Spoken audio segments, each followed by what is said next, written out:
Australia will hold a historic referendum later this year to recognise its Indigenous people constitutionally.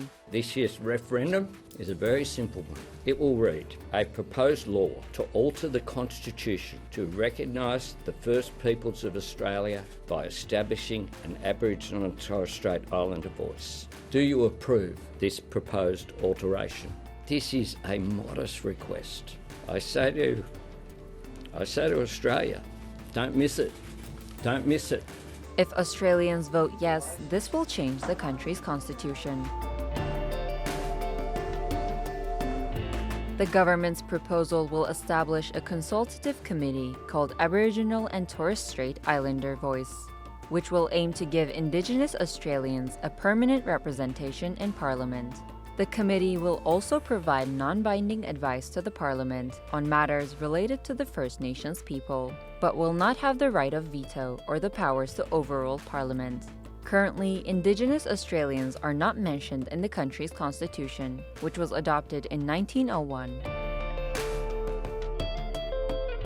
The idea for the voice was initiated in 2017 by a group of 250 Indigenous leaders, who gathered at Uluru, a landmark sandstone rock in Central Australia, and produced the Uluru Statement from the Heart, which calls for a First Nations voice to be enshrined in the Constitution. The Conservative government at the time rejected the call, but when Prime Minister Anthony Albanese from the centre-left Labour Party won elections in May last year, he used his first speech to commit his government to creating the voice, and called on Australians to decide on parliamentary representation of Indigenous people.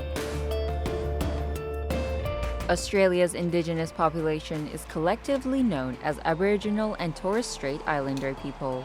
Currently, they represent about 3.2% of Australia's 25 million residents. Indigenous Australians settled the country an estimated 65,000 years ago, but have suffered widespread discrimination and oppression since the arrival of British settlers in the late 18th century. They were dispossessed of their land, exposed to new diseases, forced to work in slave-like conditions, and killed by colonizers. They are still the nation's most disadvantaged ethnic group.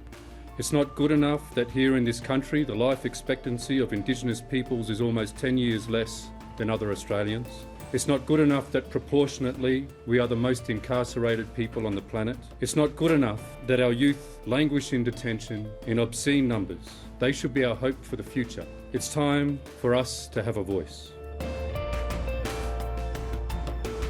The ruling Liberal Party of Australia, the left-wing Greens Party, independent lawmakers, several welfare groups, national religious and ethno-religious groups support the referendum.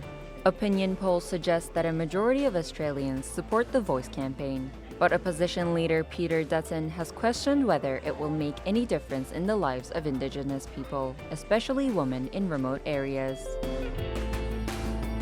In Australia, people who served more than 3 years in prison are not eligible to vote in federal elections or referendums. Nearly one-third of Australia's incarcerated population comprises Indigenous people.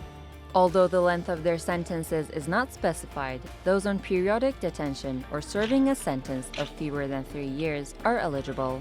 Many Indigenous Australians may be ineligible to vote if the current regulations remain, but the Greens Party is now calling on the Senate to allow incarcerated people to vote in the upcoming Voice referendum.